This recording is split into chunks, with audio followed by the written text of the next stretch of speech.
I'm Phyllis Meyerly, and I am an interior designer at Pophouse. My name is Monica Pace. I'm a project director at Pophouse.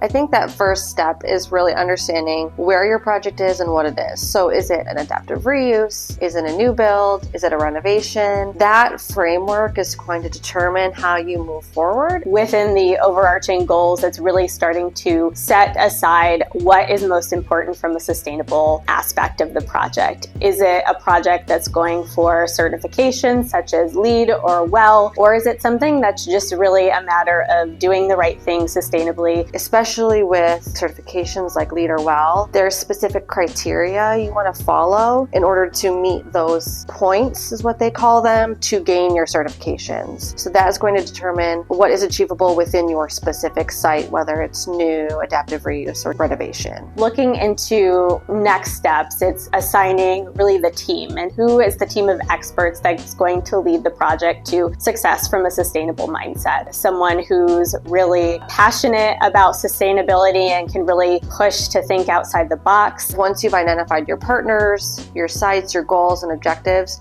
you're also going to determine, especially if it's a renovation or an adaptive reuse, what do you want to save? What parts of the building do you want to keep and do you want to honor in their specific place as they were originally intended? Or what materials might you reuse but in a different way to continue to tell that story throughout the project? The overall goal is to have a successful space, and that means a lot of different things to a lot of different clients. A lot of clients really have it as part of their mission statement or their core values that sustainability is important. We can build a sustainable building, but it's really up to the end user to define the goals themselves and how they're going to continue that story on long after the building has been completed.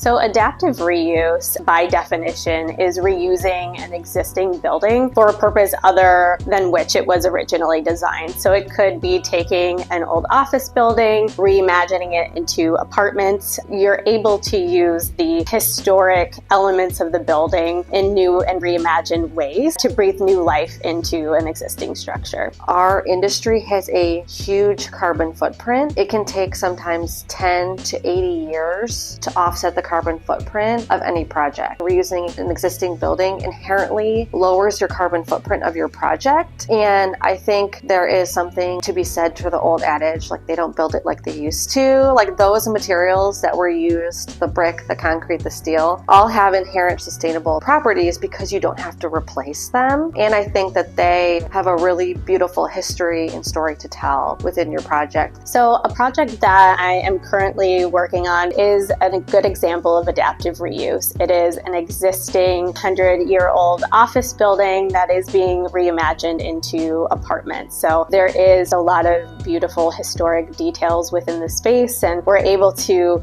bring life back into the space in a way that's really accessible for the public. It's been sitting vacant for a very long time, as with a lot of buildings in Detroit. It's really tying together a lot of threads from history and historical architecture with new and exciting designs.